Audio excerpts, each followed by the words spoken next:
It must have been about 5 o'clock in the afternoon when we finally got there. This was at the crossroads called Lemon Hill. My first job, when I arrived, I thought I was to dig in. They said, just go find the Germans. I went on the field side of that hedge, got about halfway along, and there was one of our fellows, a sniper, laying with his sniper's rifle aimed at the bush across the field. Anyway, when I went up, said something, nothing happened. When I went to step over him, I was surprised that he didn't move, so I stopped and shook him, and then he had a bullet right through his forehead, and eventually came to a fairly thick hedge that was at the side of a fairly gravelly road, and I was going to cross it, and then but looking through that hedge, there was a farmhouse, about 300 feet away from the road, and there was a lot of Germans milling around it. So I said, well, that's where the Germans are. I headed back, reported in, and to the captain who had taken over the company, Captain Hansen.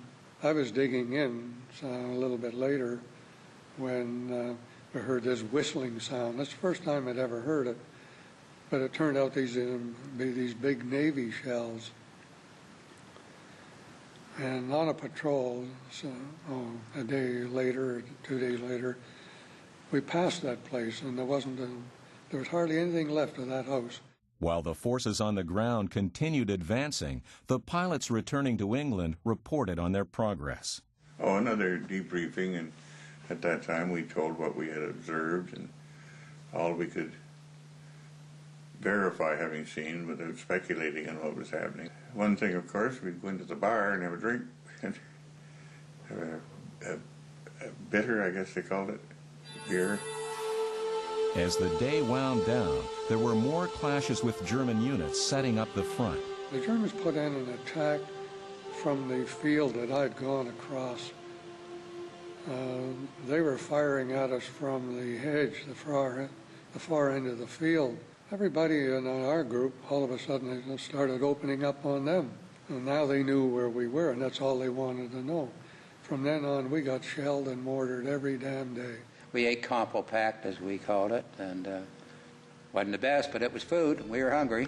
It was pretty tense that night. We got as far as Benny-sur-Mer, but we were around a chateau, and so on. We had to dig in and expect a counterattack, maybe anytime. The Canadian advance was highly successful, but it had to be halted. Unfortunately, see, the British on our left got stalled, and the British on our right got stalled. And what happened is our brigade got in, kept going up there in a straight line, and just like a finger, and there was nothing in support on either side. In one spot before Villers-lès-Buisson there, they showed some of the Canadian tanks got that far. And then the 88s just clobbered them. The North Novas got the furthest inland because they got down past Buron into Othie. Gradually, all of the Canadian units had to stop and dig in for the night. The next experience, we advanced straight up to Capricaire Airport, and then we had to pull back because the bunkers were in the Capricaire. That's the time we went as far as this airport, and about 20 miles in, and they called us back from there. Yeah? They were scared there'd be sort of ammunition. Until we got up to a place called Villers-lès-Buisson, and that was only about 3 miles from Buron. And then we just packed all the bicycles up. We didn't meet the enemy head on. I don't know where the hell they were. But we dug in quickly to get down. We finally reached the towns of Angerny and Annecy. Now, the Queen's Own went farther inland than any other regiment, and they took and held the objective. There were times in the dark when you're exhausted. That tendency was to fall asleep. We had two men per split. So you had to make sure at least one was awake. We were dead tired, and we were sick too, and of course we hadn't slept coming across, and most of us hadn't eaten anything or could hold anything down, and most of us acquired headaches and so on.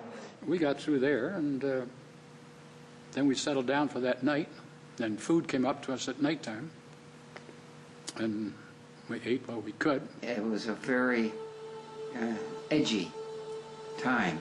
Everybody was living on their nerves, I think.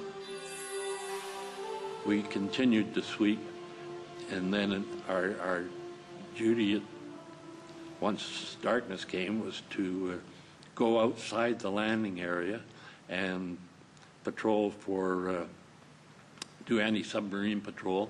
I had the runs badly, and in the town there was a bakery, and they had these little hedges all around their properties. So I crept along the hedges all the way through into the bakery, because I was eating green apples, hungry. And of course, too many green apples, you know what happened. So that's what cured me, was the fresh bread. We probably laid down and had a sleep for a little while, and then up again. It was a pretty hair-raising situation all the time, especially at nighttime, because you didn't know what was happening. And then alongside of us, they used to fire tracer bullets. And that was for the airplanes, our planes up above. And these planes were drone overhead. And these bullets, they waved the guns up like this, and these tracers would go like this, and be a laneway for their planes to drop their bombs down at nighttime.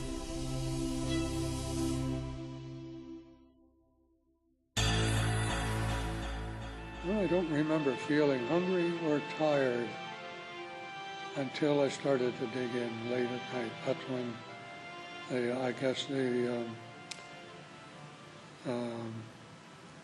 it started to hit me.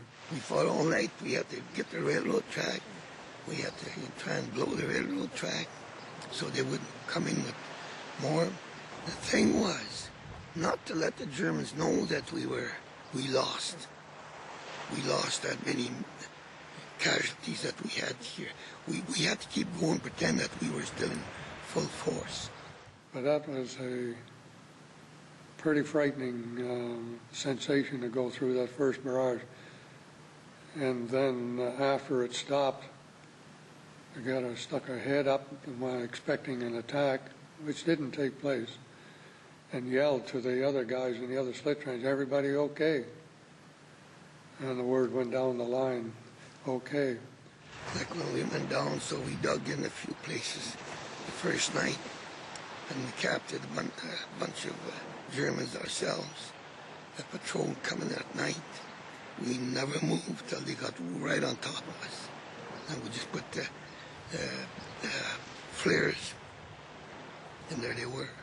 And we all jumped up with our rifle, and they just dropped everything, got their hands up. We kicked some butts back and bring them back. In France in those days, you could see the trees across a field in the dark, and just an outline of them. And I don't know how many times you could swear you could see troops coming at you in the dark. It took me almost 10 years to learn to sleep with my eyes closed. When you've been at action stations for 18 hours or better, you start to get a little loggy at the end of that time. We woke up in the middle of the night, well, it was the wee hours of the year, and all I could see was tracers going through the air, and we thought, well, fellows digging holes then in a hurry, get underground.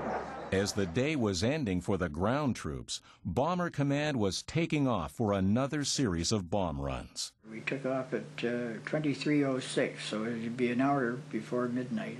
We were out again on another operation to do with D-Day. You occupy the land, but once you've occupied it, there's people trying to shove you back off again. So you have to, there's follow-up operations. I was walking wounded because I was only hit in the hand. I was sent to the MO somewhere around midnight as the company was moving into their area where they were to dig in up between Angerny and Annecy, what we called Hill 80. And the day ended with shells going over and still a lot of noise, and I know I didn't get any sleep. If you want to call it, there was no day end. It was just a continuous 24 hours of go, go, go.